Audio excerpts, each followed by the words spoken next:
नमस्कार and welcome you to world affairs. मैं हूं Prashant Dhawan. Now already Russia बहुत ही हैवीली बॉम्ब कर रहा है यूक्रेन को। बैलिस्टिक मिसाइल बरसाए जा रहे हैं आज के समय यूक्रेन की सिविलियन लोकेलिटीज में भी। अब इस बीच अचानक से दो नए देश रशिया के टारगेट में आ चुके हैं। ये दो देश हैं फिनलैंड और स्वीडन।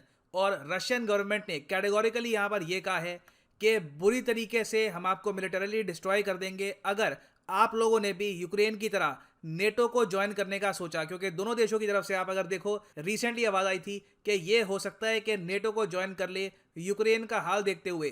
तो हम इस वीडियो में डिस्कस करेंगे कि यूरोप के इस इलाके में क्या जियोपॉलिटिक्स हो रही है। स्वीडन और फिनलैंड यूरोपियन यूनियन का पार्ट होते हुए भी नेटो को ज्वाइन क्यों नहीं करते, इन कंट्रीज को क्या खतरा है, काफी कुछ आपको जानने को मिलेगा। मगर आगे बढ़ने से पहले आपसे क्वेश्चन पूछूंगा। क्वेश्चन यहाँ पर यह है कि भारत के वो कौन से प्रधानमंत्री थे जिन्होंने सबसे पहले विजिट किया था फिनलैंड को। ये है यहाँ पे आपकी option Jawaharlal Nehru, option B Narendra Modi, option C Indira Gandhi, option D Manmohan Singh. Comment section में करिए उत्तर। सही आंसर मैं आपको दूंगा वीडियो के एंड में। नाउ सबसे पहले तो आपको समझना होगा डायनामिक्स के बारे में।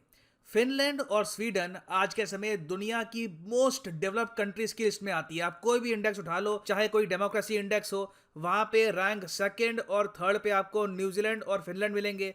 करप्शन परसेप्शन इंडेक्स आप अगर देखो तो फर्स्ट पोजीशन में आपको मिलेगा फिनलैंड। स्वीडन की भी रैंकिंग आपको टॉप 10 में ही मिलेगी। ग्लोबल एनर्जी ट्रांजिशन इंडेक्स को देख लो तो ये इंडेक्स में आपको मिलेगा स्वीडन टॉप पे। और उस सब के अलावा जो एक बहुत ही स्पेशल इंडेक्स होता है happiest countries in the world का, कि दुनिया में सबसे खुशहाल देश कौन से हैं, उसमें भी आप देखोगे कई सालों से नंबर 1 देश रहा है फिनलैंड।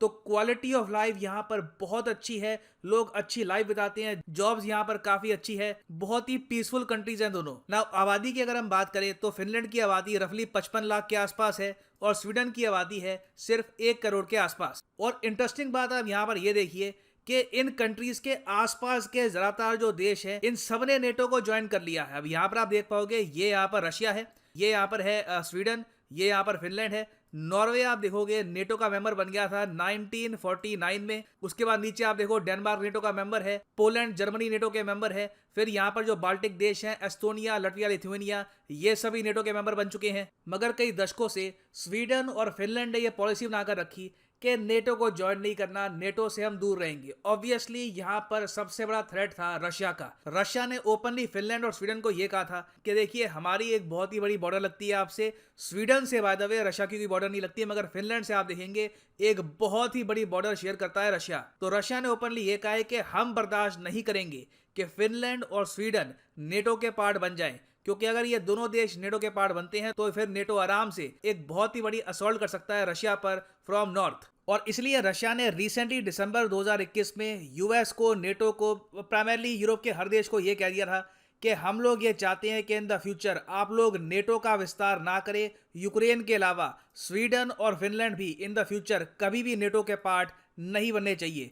इंटरेस्टिंग बात यहाँ पर यह देखिए कि स्वीडन और फिनलैंड काफी हद तक एग्रीमेंट में थे इस बात को लेकर के हमें नेटो को ज्वाइन करना भी नहीं है। और इसका रीजन भी है, दोनों कंट्री के रीजन काफी हद तक डिफरेंट है। स्वीडन को आप अगर देखो तो इसको कहा जाता है काफी बार the most peaceful country in the world, क्योंकि पिछले 200 सालों से आप अगर देखो तो स्वीडन ने किसी भी मेजर वॉर में पार्टिसिपेट नहीं किया। इनकी जो सरकार है इसने रिसेंटली 2014 में सेलिब्रेट भी किया 200 ईयर्स ऑफ पीस को। जी हाँ, स्वीडन ये क्लेम करता है कि 1814 से लेकर अब 2022 हो चुका है, स्वीडन ने तब से लेकर अब तक किसी भी मेजर वॉर में पार्टिसिपेट नहीं किया। इवन वर्ल्ड वॉर 2 में भी आप अगर देखो तो फिनलैंड और स्वीडन दोनों रहे थे बिल्कुल न्यूट्रल।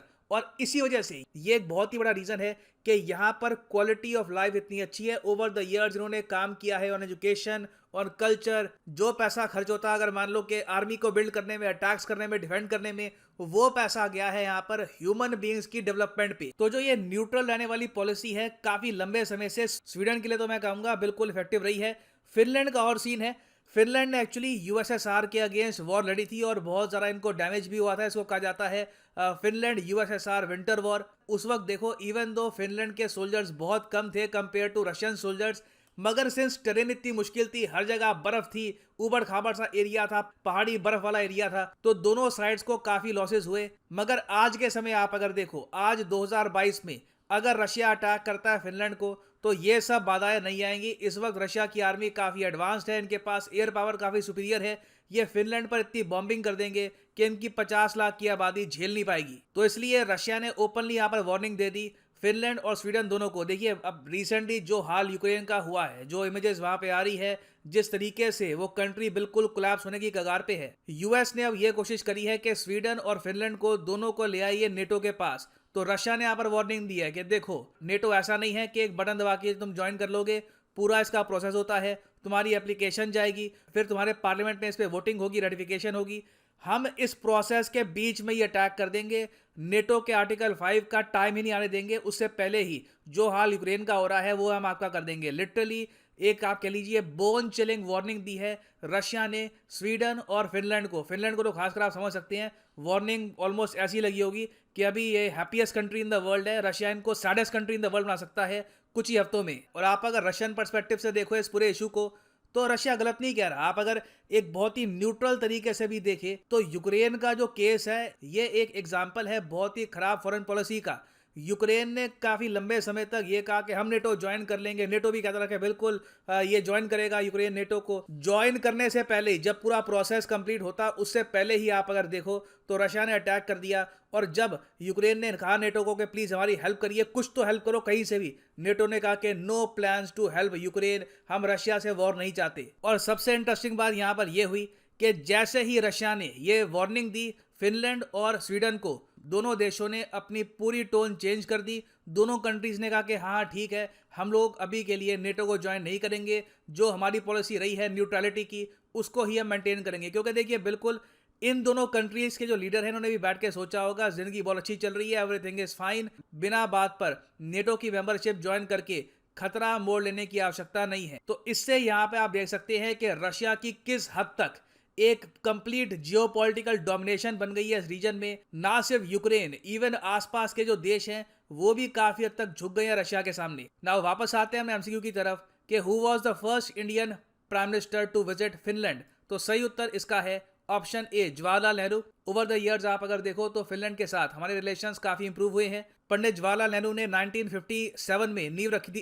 पंडित जवाहरलाल नेहरू ने 1957 में विजिट किया था फिनलैंड को। उसके बाद आप अगर देखो तो most recent visit bye an important Indian minister हुई थी 2019 में, जब डॉक्टर एस जयशंकर गए थे फिनलैंड में as the minister of external affairs. और फाइनली यहाँ पर मैं ये भी बता दूं कि कल सुबह 10 बजे है अनअकैडमी का government exam scholarship test. Simply जाइए यहाँ पर कमेंट सेक्शन में, आपको मिलेगा यहाँ पर link to Unacademy government scholarship test, और यहाँ पे आप अटेम्प्ट कर सकते हैं ये टेस्ट सुबह 10 बजे। एसएससी, रेलवेज, बैंक के जो स्टूडेंट्स हैं उनके लिए बहुत ही अच्छा मौका है प्रेपरेशन करने का। और अगर यहाँ पे आपकी रैंक आती है तो आपको प्राइजेस भी मिलेंगे। यूपीएससी का टेस्ट अलग से होगा, उसके बारे में बाद में बात करेंगे, मगर ये है for SSC, railway and bank students. तो सीधा यहाँ पर आपको लिंक पे क्लिक करके अपना नंबर डालना है, कोड यहाँ पे आपसे मांगा जाएगा, कोड डाल देना यहाँ पर PD10 और आप अपने आप हो जाओगे एनरोल। कल सुबह टेस्ट से पहले आपको नोटिफिकेशन आ जाएगी। So good luck to all of you, attempt the test tomorrow. So इसी नोट के साथ ये है वीडियो का अंत। Thank you for listening and as always God bless you all.